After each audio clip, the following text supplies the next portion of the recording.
Hey there, you're probably trying to decide if you want to pick up Cyberpunk 2077 to play on the Steam Deck. I mean, we've all heard what a disaster that game turned out to be.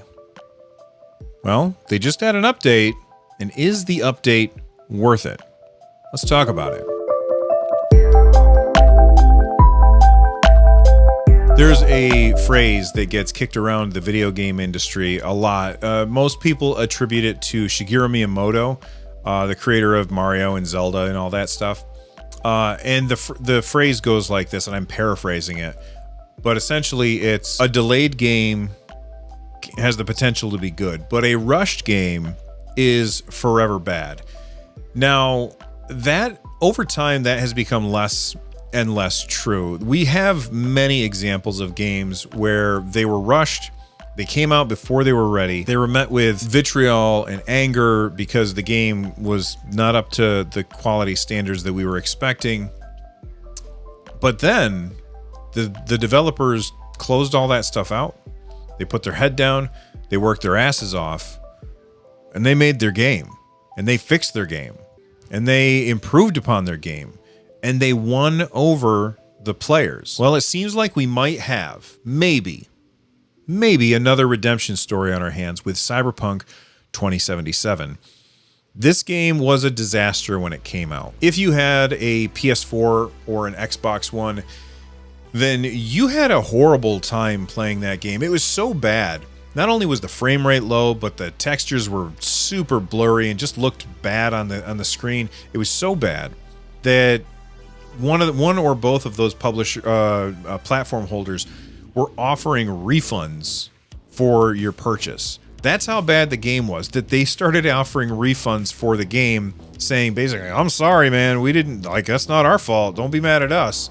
Be mad at Cyberpunk or at CD Projekt Red. CD Projekt Red, to give them credit where credit is due, they took their lumps, they put their heads down, they got to work, and they started trying to fix their game.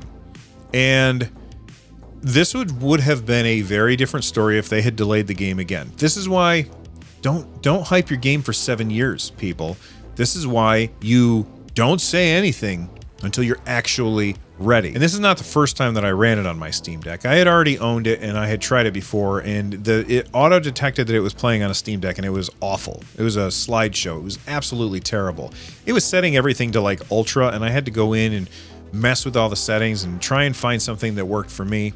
And something else distracted me and I never got back to it, so I ended up uninstalling it. Well, now that I've got it reinstalled and we've got this new patch, which correctly detects the Steam Deck and sets it at the settings that are going to give you a really good experience, well, guess what?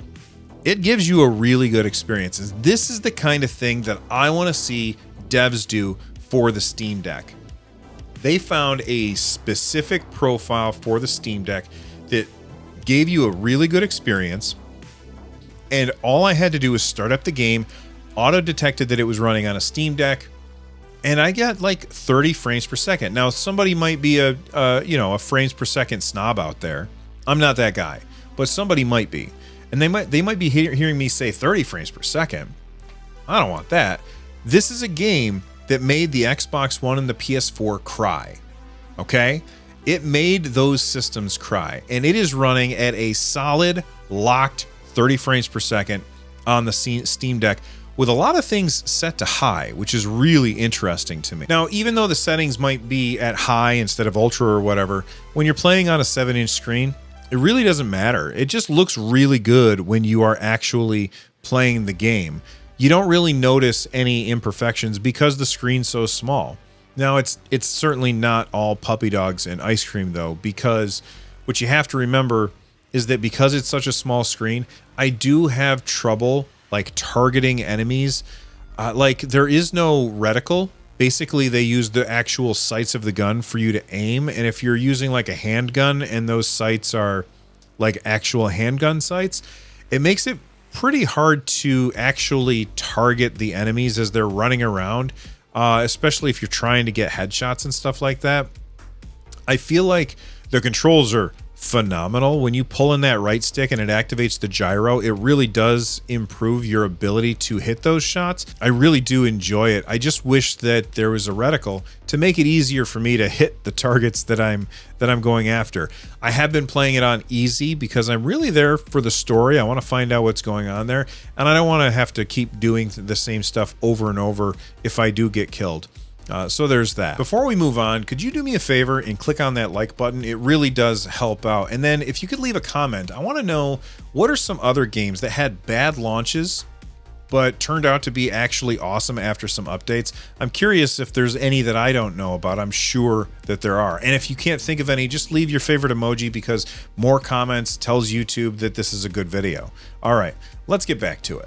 The footage that you're seeing right now is captured from my Steam Deck. It's actually cool.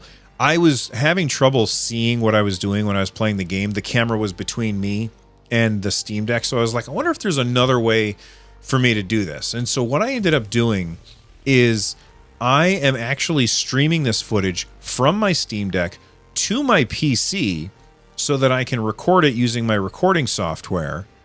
That's pretty impressive right there, because it's doing that and playing the game at the same time. And I'm still holding a roughly locked 30 frames per second.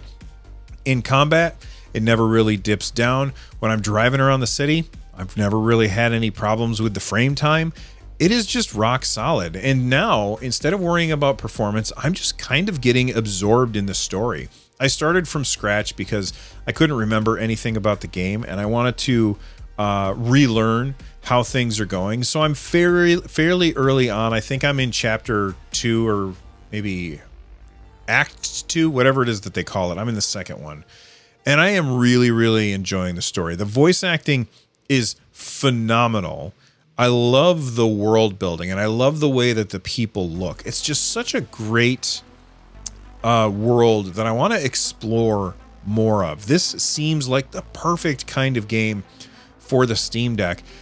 Admittedly, the battery only lasts a couple of, well, I would say less than 2 hours. Like, you're going to get less than 2 hours playing this, but that's okay. I don't have more than 2 hours to sit and play a game in one shot anyway.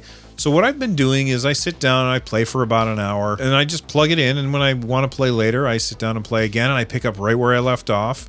The ability for you to just hit that power button on the Steam Deck, walk away, and come back is just absolutely phenomenal for these big open world games like Cyberpunk 2077.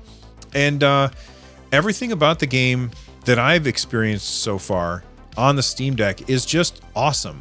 So if you're trying to decide whether or not you want to pick up Cyberpunk 2077 on the Steam Deck, I'm gonna say I recommend it. It's really good, and if you got a beefy PC to play it on, it works really well on there as well. I was playing it in, I think I turned on FSR. I might be wrong about whatever it is. I turned on like the NVIDIA thing on my computer, and it was running really well there too. The upscaling thing. What is that? I can't remember what it's called. Let me know in the comments down below that like button.